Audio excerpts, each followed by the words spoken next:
I was finally able to get to the range with my CVA Accura MR-X muzzleloader. I want to talk about how it went sighting it in, getting it ready for the upcoming muzzleloader season here in Tennessee. Talk about the things that I learned from the first time shooting it, using it. Hopefully it'll help you. And at the very end of the podcast, I'd like to give a sort of in-season update of how my Tennessee bow season is going. Welcome to the Endure Hunt Podcast. Join me as I share my experiences as an emergent hunter, offer advice on how to overcome challenges and pursue your passion for hunting. If this is your first time here, I am Andrew Lukosevic, the host and founder of Endure Hunt, and I started hunting back in 2018. My very first hunt was in Montana with my best friend Peter on an elk mule deer combination hunt. We had no idea what we were doing as far as Western hunting goes. Peter had experience hunting, but I did not grow up in a hunting family. I didn't grow up in a gun family. In fact, the first time that I ever touched a gun outside of like a paintball gun was when I joined the Marines.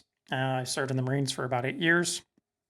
And I did not start hunting until I was out. I was deployed basically all of 2017, got out and went on that hunt in Montana in 2018.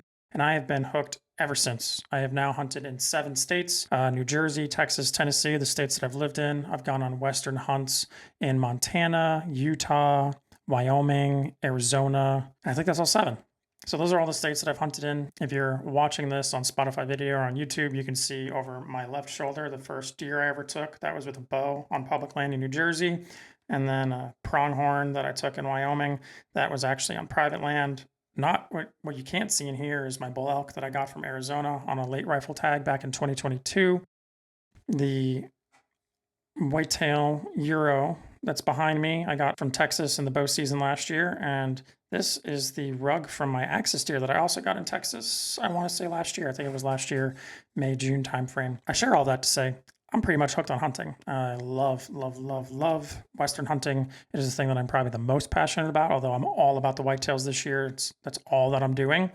And I guess at this point, I should just jump into the actual reason that I'm having this podcast right now, talking about my muzzleloader. Back in episode 39, I did a breakdown of why I picked the muzzleloader that I did in the configuration that I did. If you're more interested in the background, I'm going to link that in the show notes. So you can go and get a full listen. I'm not going to go in depth about this particular muzzleloader. I have a few other episodes that I've done on muzzleloaders with one of my best friends, Andrew. I also did a podcast with Kent Boucher called Muzzleloader Mastery. I'm going to link both of those in the show notes and description for this as well, in case you want to get all of that muzzleloader content. Really what I want to do here is talk about my experience actually going to the range for the first time. So to give a high level sort of overview, I am using black powder because my intent is to be able to hunt states like Colorado or Idaho where the rules are a lot more restrictive. So some of the things that I'm using are different than what I think the mainstream are. I think basically every YouTube video that I find online nowadays about muzzleloader hunting is someone using the IMR White Hots or some other variant of a pellet black powder. And that's not what I wanted to do because you can't use that in Colorado, which is the state I'm most interested in. Colorado and Arizona are the states I'm most interested in hunting outside of Tennessee and Texas, really. Arizona doesn't have the same restrictions, but Colorado does. So I'm kind of starting on that lowest common denominator. What is the most restrictive going to be? If I can get used to that, then I can go up as necessary. But I wanted to start with the most restrictive so that I get comfortable in sort of the worst case scenario. Now, when I joined the Marines, I started on iron sights. And let me tell you, it's been a long time since I've shot iron sights. When I got my first AR outside of being in the military, I originally started with iron sights. And that was probably around the time I started hunting was the last time I used those. So it's been a good 6 years since I've used iron sights. I have really nice glass on my bolt action 308. All of my ARs now have either an LPVO or a red dot. So I've got some form of optic on everything. The only thing I still use iron sights on are handguns. I don't have any handguns that have red dots, although I definitely want to give that a shot. I just haven't been investing money into those. And let me tell you, it wasn't a wake-up call because I did fine. Like I shot great. In fact, if you're watching video, I'll throw a couple of pictures as I go on explaining the sight-in process and the way that I went. But I forgot how difficult it is. And I honestly forgot how to adjust the rear sight. So I took my first 2 shots. I'm like, I'm hitting low. Do I have to move the rear sight forward or backward? So I'm sitting at the range thinking, I don't remember how to do this. And I had to try and figure it out on the spot, which is fine. I was able to figure it out. Let me start with not the process that I use, but let's talk about some of the stuff and the equipment that I'm using when I'm shooting with. And I'm going to try and put links for all this stuff in the description as well. Mostly everything I bought from muzzleloaders.com, and I'm probably just going to use links for everything from there, even though I bought a couple of things in my local store. Muzzleloaders.com has great prices, and their shipping is actually very fast.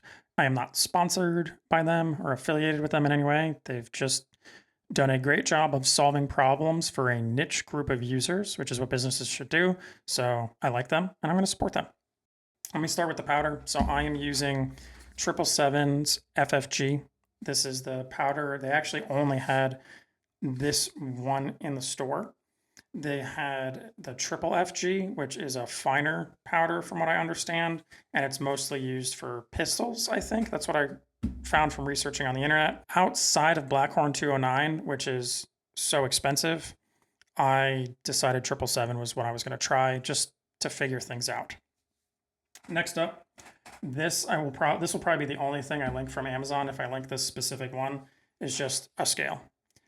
What I'm holding is simply, it's two items. One is just a scale that does grains. So you flip it open and there's a little scale with a display, and you can tar the scale, change the units, turn it on and off.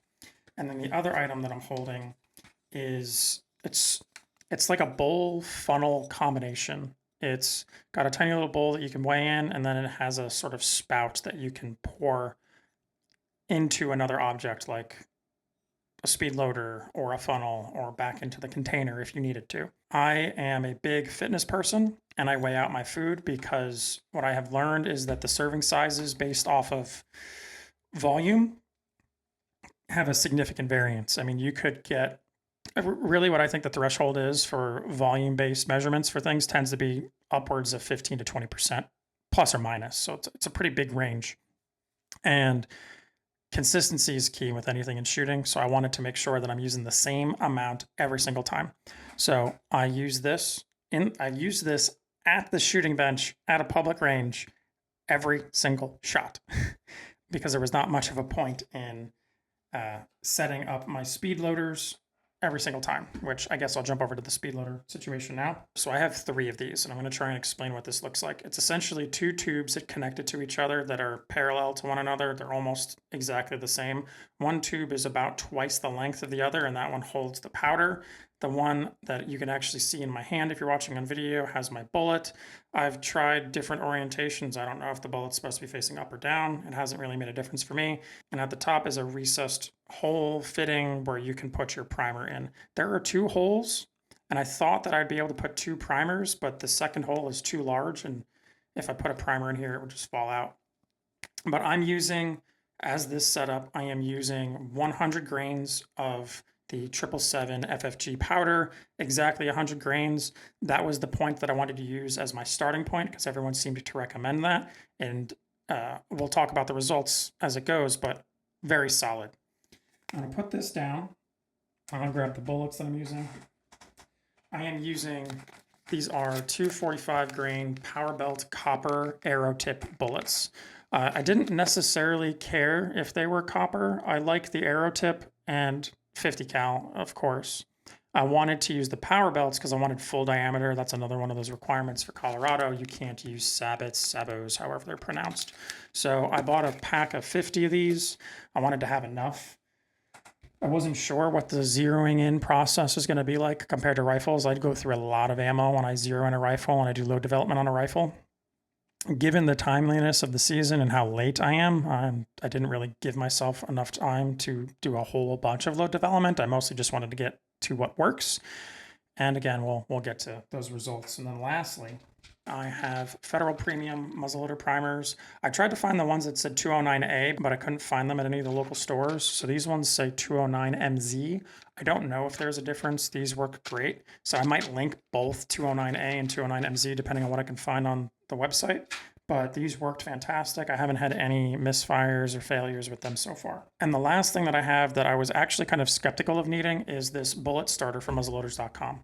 So if you're watching on video, you can see what it looks like. But if you're not, it is essentially a ball on one end that has a shaft coming out of it.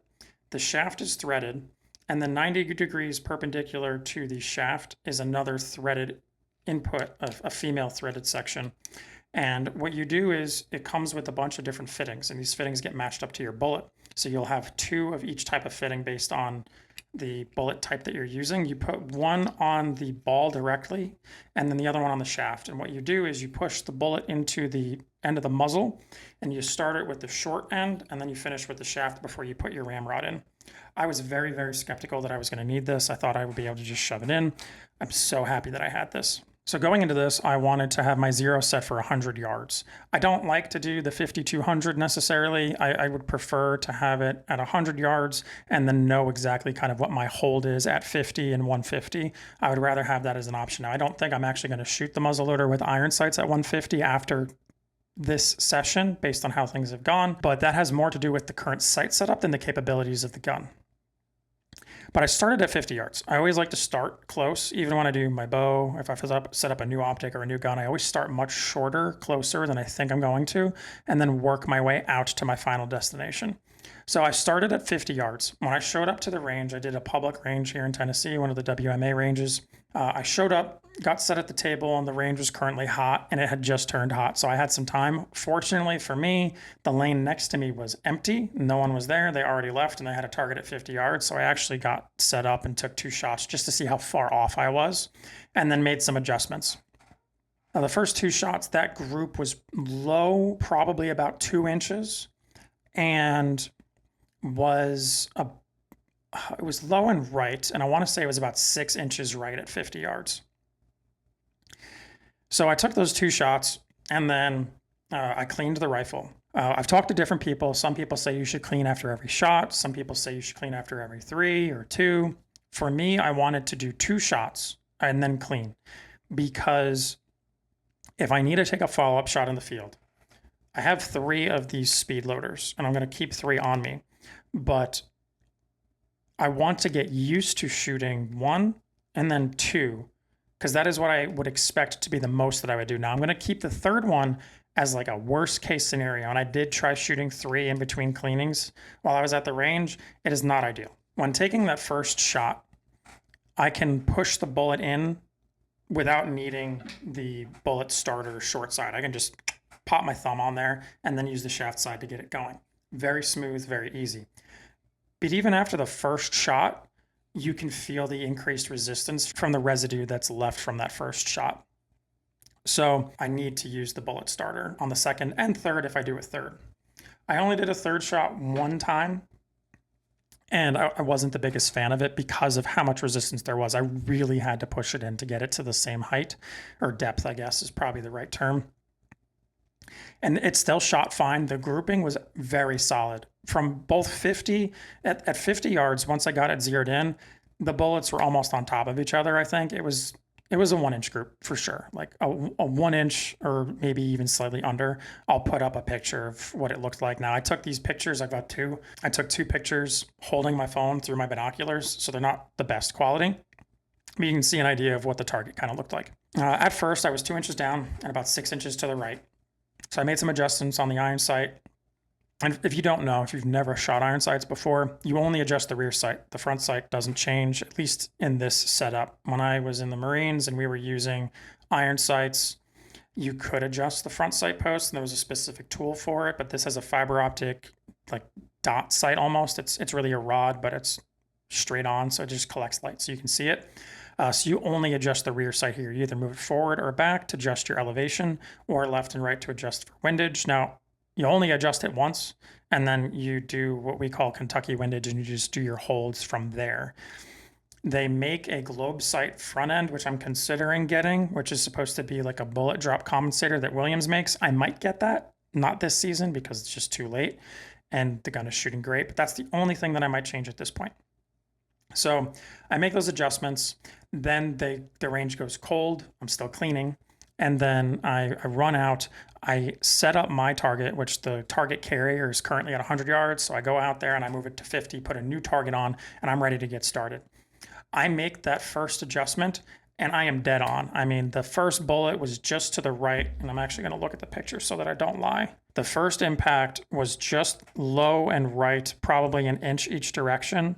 And then the second bullet was about halfway in between that one, touching the red of the target, or red of the bullseye, and then it was touching the other bullet hole. So almost on the money. Considering I was going to go back to 100, I figured that was close enough for me to be on target and ready to go at 100. So I took those 2 shots, confirmed, cleaned, then I took 3 shots. And at this point, all 5 shots are right on the target in the same spot. I know my hold is good. This is when, I start remembering how difficult this is, because the front sight post is so big, it takes up most of the target, and you don't have that fine tuning like you do with an optic, where you can, I'm going to aim precisely at the red dot in the center, or I want to aim at the top center or the right center. You basically just have to hold and do your best to figure where you're holding. The shots shooting as consistently as they were, I was very happy to move back to 100 at this point. And this was when I was thanking myself that I had this bullet starter, because that would have been such a nightmare if I didn't have it. So I'm cleaning the gun, and my word, is it difficult to clean. Like, it actually cleans very easy, but it is a process. You go through those pre-saturated, whatever, wet patches so fast. Thank you, Kent. Thank you, Andrew, for recommending those, because they were an absolute lifesaver. I couldn't imagine what I would do if I had to spray dry patches every single time. My God. So it was a pretty arduous process. I would be able to get probably at most 3 or 4 shots in 15 minutes. Now, I'm sure I'll get faster as time goes on and I figure things out. And I was super cautious, especially in the beginning. That first shot, I was terrified to take it, because in spite of the fact that I knew that I was doing everything right, that everything was cleaned, that I'm using the right powder with the right load, the right everything, there's something in the back of your mind that is always like, this is going to explode, just like you see on YouTube. Obviously, that did not happen. Got all 10 fingers. My face is fine. No problems. So I was slower than I probably would be, or even am now. I expect that that'll just continue to go up and up and up. My time will get faster until I eventually plateau. But it was very time consuming. I underestimated how long it was going to take for me to clean. And that's all the more reason, in my opinion, to practice reloading and trying to take quick shots back to back, because it's a process and you need to do it. Even with the speed loader, making sure that all the powder actually goes in the barrel, then the bullet, then you push everything down to the same depth with the same pressure, flip it over, remember to take out the old primer, put the new primer in. It is a shot process. We take for granted when you shoot a bolt action or an AR that everything is set up for you in one convenient bullet. I mean, when you think about it, what I'm holding right now is the speed loader for those on audio only. This contains everything minus the jacket casing in one package in here, and you're having to put that all together every single time you take a shot. It is an interesting experience that I appreciate more, because this is more effort and more work in order to take a consistent shot. So my general shot process was shoot 2 times, then clean thoroughly. Now, I would clean it until the wet patches had no residue on it. And then I would run dry patches through until it was completely dry. Then I would load up and get ready for the next shot. I had some time after I took my 2 shots and confirmed my 50-yard zero. So I made some guesses on about what I needed to adjust the rear sight for in order to be dead on at 100. When the range went cold, I moved my target out there. I used one of those high-vis targets that has the stickers that you can put on, and I got that target set up. The target carries at 100 yards. It's the same target, but it's cleaned up, so you can't tell that I had any shots on it previously. So the sight's already set up for what my guesstimate is at 100 yards. The range goes hot, and I take my first shot, and it is just to the right of the target. I'm going to put the picture up here. I decide I'm not going to mess with anything. I'm like, that's pretty damn close, considering I literally can't see the circle target because the front sight is so big. I literally am trying to center it left and right with the white space on the side of the target. And I'm trying to guess up and down because I can't actually see the bottom. So the fact that I was that close on the first shot, I'm like, all right, we're going to roll with it. We're going to roll with it. And I took the second shot, and let me look at the picture. I think the second shot was perfectly on the red. Yes, You can't really see it that well in the picture, but it's perfectly on the red, and it actually ripped some of the black tape off. So there's the easy to see target on the top right, and then the center where the red is, or the two that it hits, and then one of the little stickers that was supposed to hide the black fell off that's in the middle there. I took those 2 shots and ended up taking 2 more to confirm the 0. That whole group was there, and at this point I said, all right, I'm going to clean. And then when the range goes cold, I'm going to move it back to 50. I wanted to see what my holdover was at 50 yards. This way I can just guess. Now, if you've ever set up a rifle for a 200 yard 0, you're roughly 1.5 inches high at 100 yards. Well, I ended up being just about 1.5 inches high at 50 yards with this setup. So super easy for me to remember, the same kind of hold that I would do at 100 yards with my 308. So that's sort of muscle memory for me, honestly, at this point. I was so pleased with how well this gun shoots. It is everything that I hoped it would be and more. I won't lie. Shooting as well as I did, in my opinion, I'm sure people will disagree with that, with iron sights, after not shooting them in probably 6 years, on a muzzleloader, I was happy. It was like reaffirming, like, yes, the Marine Corps didn't totally screw this up with me. I actually remember how to do this. And it was so pleasing. I remember telling my wife on my way home about it, and I was just like, let's go. Got this thing zeroed in, and I was all excited and happy. I left feeling so damn good about the muzzleloader and my ability to shoot and load that muzzleloader. I feel so much better than I did going into the starting. I mean, I was super nervous just because I've never done it before. Now, I have shot a muzzleloader before. I shot Carrie's muzzleloader in January this year. I think I took 1 or 2 shots at a steel plate. And our shooting is way off. Like his shot's dead on. I had to hold at a different spot in order for it to be perfect for me, but that's how it goes, right? But I felt so damn confident. Now, before I left the range, I did clean. I wanted to make sure that I cleaned the muzzleloader very thoroughly. I took the breech plug out, and that was when it hit me. I didn't bring it in here, but I'm using the Blackhorn 209 quick release breech plug that CVA makes. Now, it's different than the standard plug, where the standard plug is a flat surface with just a firing hole. This one has a recess so that the powder can actually go into the hole to be closer to the point of ignition, so that it is more consistent. Now, I've watched some videos saying that you don't actually need to use that if you're using 777 or Pyrodex or other powders.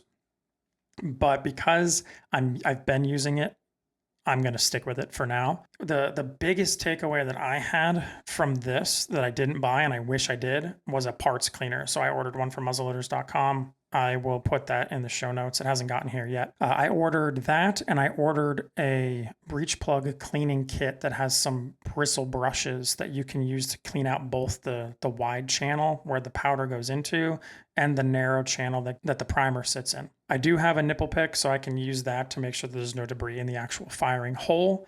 But for the other 2 areas, I had to use Q-tips. I had flashbacks to being in the Marine Corps barracks or in the field, cleaning my AR and making sure that every tiny little speck was clean. I don't miss those days at all. Going to the armor, turning in your rifle just to get it sent back because they found like 1 spot of gunpowder residue was the most demoralizing thing ever. So I had a little bit of flashbacks of that, and that is why I bought the parts cleaner. So I'm going to have that. But essentially what I did was I tried to soak the Q-tips in some of the liquid that is in the pre-saturated patch container. And I rubbed that around, and I just kept doing that until I couldn't see anything in there. I shined a light in it. Then I took dry Q-tips, cleaned it out, and then I did the same thing on both sides. I put rust prevention patches in the barrel. I ran that up and down the barrel a couple of times, and then I used a Q-tip and shoved a rust prevention pouch both in the wide channel where the powder sits and then the same one where the firing pin sits. I put some anti-seize or muzzleloader grease, whatever they call it, on the threads, put that back in, and we were good to go. I have the gun in my safe right now. I'm not touching anything. I'm not doing any additional load development. That thing shoots a solid group as far as I'm concerned at both 50 and 100 yards. I know what my holdover is. I feel very ready for the season. I mean, I've been shooting guns since for a long time by my standards. I started shooting in 2011 when I got into the Marines. So it's been 13 years shooting guns, which, wow, Man, it's been a bit. Whew, that hits. Okay, moving on from realizing that I'm getting older.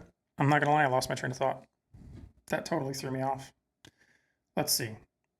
Shot well, ready for the season. Oh yeah, I've been shooting for a long time, so I'm very comfortable with rifles. I mean, I've been shooting rifles in various weird positions for a long time, so that part to me feels very second nature. I don't worry too much about it. I am going to try and hunt with it out of a saddle at least once or twice and see how awkward that feels before I say, okay, we're going to set up a hang-on stand and just deal with it, or just hunt from the ground. So we're going to see. The Tennessee muzzleloader season opens here November 9th, so about 10 days from when this podcast goes live. So up until this point, I've been doing bow season. I've gotten quite a few sits down, and the pressure is starting to get in. The initial days of the season, I didn't see too many other hunters. There were a few trucks opening weekend and opening day at two different spots because the date of the season opened. I haven't seen as many people, but I've also refined the area that I'm hunting. And I'm starting to see that pressure pick up as we get closer to the rut. There's been trucks at the basic parking area basically every single night when I go in.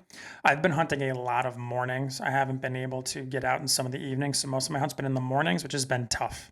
I've gotten on does every single morning, but either not in range when I hunted from the ground, or the wind shifted and I got blown while I was in the stand. So I haven't had an actual shot opportunity. I have not seen those bucks since opening weekend. I do have a camera out there, and unfortunately, the only thing I've seen on that camera are people. So, you got to deal with that. But I'm still very excited to get out there. I'm actually going to be hunting today, this evening, after I'm done with this podcast. I'm going to keep trying. Daylight savings time is coming, which means my ability to hunt after work is going to disappear very soon, which is unfortunate. It's one of my least favorite things about this time of year. It's exciting that the rut is coming. I'm excited that I'll be able to use my muzzleloader during the rut. I've never been able to use a rifle during a rut before, so that's super interesting. I'm very excited to try that, but I'm not excited for all of the people, and I'm not excited for the time change because that makes everything difficult. Nevertheless, I'm going to get out there. I've got at least 2 more hunts I want to do this week before daylight savings, so fingers crossed I'll be able to make that happen. Maybe we'll get lucky today. Maybe I'll be in the right spot. I'm going to push in closer to bedding. I've been getting closer and closer to where I know that deer are bedding. I'm not getting anything on camera, so it's hard for me to know what's where.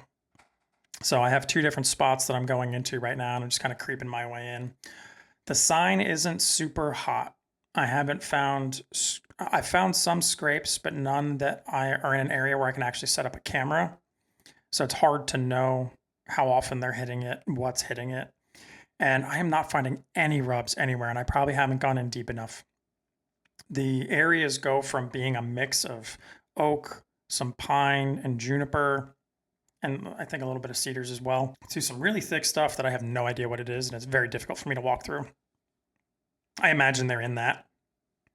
And I'm trying to hunt those edges where it's a lot of oaks with acorns dropping everywhere. I mean, I was hunting yesterday morning, and it was like every 2 seconds I hear an acorn falling on the ground. And we have that and some soybeans that are still out there. I know that deer are in those fields in the evenings, and they tend to go after the soybeans at night. I'm just trying to get in, find the sign, and hunt them. I am loving the XOP full rut. I have been using that every time that I've been in a tree. I've done a mix of saddle and ground hunting.